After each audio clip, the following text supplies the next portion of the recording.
1992 December 6 മലപ്പുറത്തെ തെരുവീതിയിലൂടെ ഒരു announcement വാഹനം കടന്നു പോവുകയാണ്.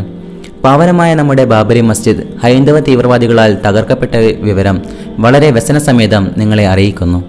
ആയതിനാൽ നമ്മുടെ സഹോദര സമുദായാംഗങ്ങളുടെ രോമത്തിനോ ഒരു ക്ഷേത്രത്തിന്റെ ഓടിനോ യാതൊരുവിധ പോറലുമേൽക്കാതെ സംരക്ഷിച്ചു കൊള്ളണമെന്നും അങ്ങേയറ്റം ആത്മസംയമനം പാലിക്കണമെന്നും നമ്മുടെ ആത്മീയാചാര്യൻ പാണക്കാട് സയ്യിദ് മുഹമ്മദ് അലി ശിഹാബ് തങ്ങൾ ആഹ്വാനം ചെയ്ത വിവരം നിങ്ങളെ അറിയിക്കുന്നു. നടു റോഡിൽ തന്റെ കാറിലിരുന്നുകൊണ്ട് ഇത് കേൾക്കുകയായിരുന്ന ഡോക്ടർ ഗംഗാധരൻ തന്റെ ഡയറിയിൽ ഇങ്ങനെ കുറിച്ചിട്ടു: ഞാൻ മതേതര ഇന്ത്യയുടെ ആത്മാവിനെ കണ്ടെത്തിയിരിക്കുന്നു. തന്റെ പിതാവ് പൂക്കോയ തങ്ങളുടെ പാതയിൽ സമസ്തക്കെതിരെ തിരിഞ്ഞ ഛിദ്രശക്തികളിൽ പെട്ടുപോവാതെ സുന്നി കൈരളിക്ക് ദിശാബോധം നൽകുവാനായി ഉസ്താദുമാർ തങ്ങളെ ചുമതലപ്പെടുത്തി.